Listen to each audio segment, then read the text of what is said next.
সীমানায় ঢুকে গেছি, হেথ্রোতে আমি ল্যান্ডিং করব। সীমানায় যখন ঢুকে গেছি তো আমি বটনে পুশ করে চেকিং করে, এর আগে চেক করে যে সবকিছু ওকে আছে কিনা। তো আমি বটন চেক করতে যাই, দেখি আমার চাক্কা নামবে না, আমার চাক্কা নামবে না। কিন্তু আমার কাছে ফুয়েলও নেই যে আমি ফেরত যাব, কারণ আমি 9 ঘন্টা ফ্লাই করে আসছি, 18 ঘন্টার ফুয়েল আমার কাছে নাই। আমাকে হয়তো ক্রাশ করাইতে হবে, না নামতে হবে যে কোনো ভাবে।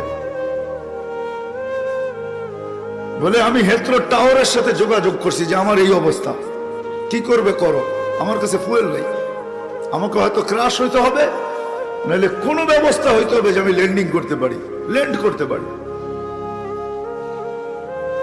হেথ্রো এয়ারপোর্টের ভিতরে কিয়ামত হয়ে গেছে, কিয়ামত, যে এই জাহাজকে ল্যান্ড করাবে তো করাবে কি করে।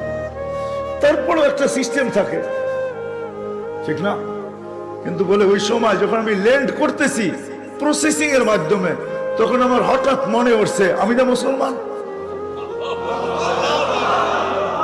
তখন আমার মনে উঠছে আমার আল্লাহ না সব পারে। বলে আমি চিৎকার দিছি ককপিটের ভিতরে, আমার আল্লাহ সব পারে বলে বটনে চাপ দিছি, গড়গড়ে আমার চাক্কা নেমে গেছে। আমি স্বাভাবিকভাবে ল্যান্ডিং করছি, এর আগের কিয়ামতের চেয়ে বড় কিয়ামত হয়ে গেছে। পুরা এয়ারপোর্ট ছুটে আসছে, তুমি আমাদেরকে এই ধোকা দিলে তো দিলে কেন? তোমার জন্য হেথ্রো এয়ারপোর্টের মতো হাজারো ফ্লাইটকে আমরা বাতিল করছি, ডাইনে বামে পাঠায়া দিছি যে অঘটন থেকে বাঁচার জন্য। তুমি তো স্বাভাবিকভাবে ল্যান্ডিং করলে। আমি বললাম যে চেক করো, তারপরে কথা বলো।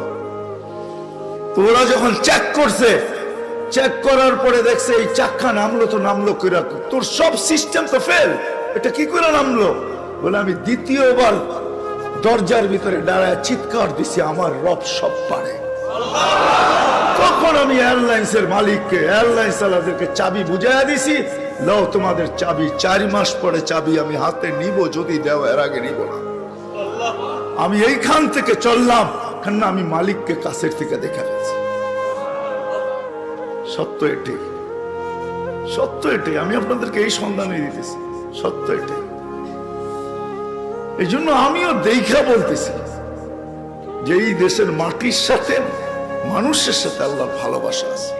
কেন এই দেশে একটা পরিবেশ আছে যেটা দ্বারা মানুষ মানুষ হবে। এত মসজিদ দুনিয়ার কোথাও নাই, এত মাদ্রাসা মক্তব দুনিয়ার কোনো দেশে নাই, এত হক্কানি আলেম দুনিয়ার কোনো দেশে নাই, এত আল্লাহওয়ালা গলি গলি দুনিয়ার কোনো দেশে নেই। জুড়বো তো? যুবকরা কি বলে? আমি কি বুঝাইতে পারলাম? হ্যাঁ, মানুষ বানায় নিয়ে যাও ইনশাআল্লাহ। মনের স্বাদ আল্লাহ জান্নাতে মিটাবে। আমাদের মালিক শুধু মনের স্বাদ মিটাবে না, বরং আমরা যতটুকু স্বাদ রাখবো এর চেয়ে 10 গুণ বেশি স্বাদ আল্লাহ আমাদের মিটায় দেবে। আমাদের মালিক বড় মালিক, আমাদের আল্লাহ বড় আল্লাহ।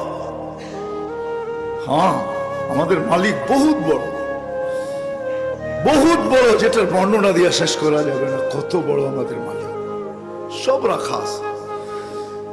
যুবক, একটু সহ্য করো। হ্যাঁ, দুর্গন্ধময় জায়গা দিয়া যাইতে কারো কাছে রুমাল না থাকলে যেরকম নাক চাইপা ধরে আর দ্রুত পার হয়, ঠিক এই ছোট জীবনটাকে এইভাবে পার করো, 4 জিনিসের সাথে সংযুক্ত করা। ইনশাআল্লাহ তুমি ওই যুবক হইয়া ফিরবে, ওই যুবক হইয়া ফিরবে, ওই যুবক, ওই যুবক। আমি আজকে এক জায়গায় বলতেছিলাম যে ওই আমার মনে হয়, আমি বলি যদি ওলামা আমার উপরে আঙ্গুল না উঠায়, তুমি ওই যুবক হইয়া ফিরবে, আল্লাহ আল্লাহর রহমতের আঁচলের নিচে তোমাকে রাখবে। যেরকম মা সন্তানকে আঁচলের নিচে রাখে, আল্লাহ তার রহমতের আঁচলের নিচে তোমাকে রাখবে।